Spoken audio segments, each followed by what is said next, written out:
आनीयात प्रेषणे भृत्यान् बान्धवान् व्यवसानागमे मित्रं चापत्तिकालेषु भार्यां च विभवक्षये। आचार्य चाणक्य ने अभी हमसे जो जो बातें करी उन बातों में कहाँ पर रहना चाहिए, किसको उपदेश देना चाहिए, इन सब के बारे में हमको बताया। बहुत सुंदर सुंदर बातें करी, बहुत सारगर्भित बातों में आचार्य चाणक्य ने अपने ग्रंथ के माध्यम से हमारे समक्ष, मनुष्य जाति के समक्ष ये सब चीज़ें प्रस्तुत करी हैं। अब आचार्य चाणक्य कुछ पैरामीटर्स दे रहे हैं जहाँ पर आपके साथ जो जो लोग आपसे अटैच हैं उनको किस तरह से आपने परखना है। तो पहला कार्य कह रहे भृत्यान, जो आपके भृत्यान मैंने जो चाकर हैं, जो नौकर हैं, उनका आप जब आप उनको काम दो वो काम किस तरह से करके दे रहे हैं उस समय उनकी परीक्षा लीजिए।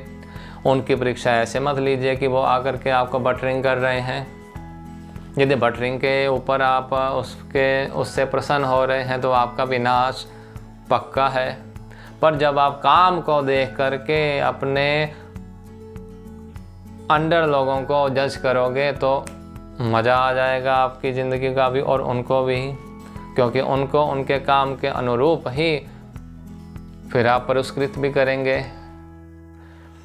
दूसरा बांधवान व्यसनागमे, और जब दुख पड़ जाए, जब तुम्हारे ऊपर पार्टी करने का टाइम ना हो, तुम कर्जे में डूबे पड़े हो, तुम डिप्रेशन में चले गए हो, तो उस समय पर देखना कि कौन तुम्हारे साथ है, कौन तुमसे दूरी बना लिए है। दो पैसा आया, दूर पार के रिश्तेदार इकट्ठे हुए, प्रख्याति मिली तो मोहल्ले वाले इकट्ठे हो गए। कौन कौन है ऐसे जो तुम्हारे साथ हैं, इन चीज़ों में आपको बिल्कुल चेक करना है, चेक मार्क साथ में रखने हैं। मित्रम चा आपत्ति कालेषु, बंधु बांधवों का तब आपने चेक करना है कि जब आपके ऊपर दुख आया और जब आपत्ति आई उस समय पर आपने मित्रों को चेक करना है कि कौन सा मित्र आपके साथ खड़ा हुआ है और कौन सा मित्र आपसे कंडी गाड़ करके भाग गया। जब तो आपको आवश्यकता थी, जब तो आप समर्थ थे, कौन कौन सा मित्र आपके साथ था, और जब असमर्थ हो गए तो कौन सा मित्र आपके साथ है, ये चीज़ें भी जानने लायक हैं। जब आप अपने पैरों पे खड़े हो गए तो कौन कौन से मक्खियाँ आपको चिपक रही हैं, ये आपको देख लेना चाहिए। और अंतिम बोलते हैं भार्याम चाहे विभवक्षय, और जब आपके पास सारी के सारा बैंक बैलेंस जीरो हो गया, आप बैंकरप्ट हो गए, उस समय पर देखिए कि आपकी पत्नी आपके साथ रह रही है, या मैं ऐसे कह सकता हूँ यहाँ पर भी वो बुरी तरह से सटीक बैठता है कि तुम्हारी बुद्धि पगला तो नहीं गई। क्या तुम अब उद्यत हो गए हो कि किसी भी हद तक गिर जाऊँ कि मेरे पास तो अब कुछ फूटी कौड़ी भी नहीं बची है। यहाँ पर आपको चेक करने की बात है।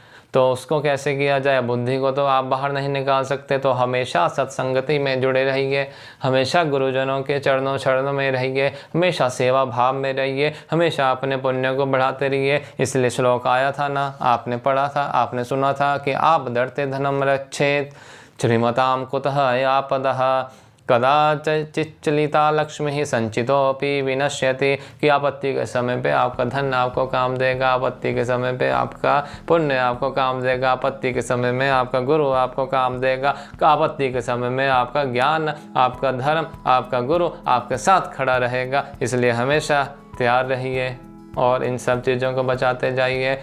ब्यूटीफुल। 12वां श्लोक चलते हैं, लेते हैं। आतुरे व्यसने प्राप्ते दुर्भिक्षे शत्रु संकटे राजद्वारे शमशाने च यसी तिष्ठति स बांधवः। कहते हैं कि बांधव कौन है, बंधु बांधव कौन है। अब यहाँ पर मैं एक चीज़ आपको बता दूं, बंधु बांधव और मित्र में क्या फ़र्क होता है। बंधु बांधव वो जिससे आप एकदम सब कुछ शेयर कर सकते हो, जो आपका लंगोटी यार है उसी को आप बंधु बांधव की कैटेगरी में रखिए। रिश्तेदारों को भी कैटेगरी में इसमें लेके आया जा सकता है। और मित्र वो हो जिसके साथ थोड़ा सा अलग भाव है, इतना भी नहीं पर थोड़ा सा अलग भाव है, जिसको आप अपनी निजी चीज़ें सब कुछ नहीं शेयर कर सकते, उसको आप मित्र की कैटेगरी में रखिए।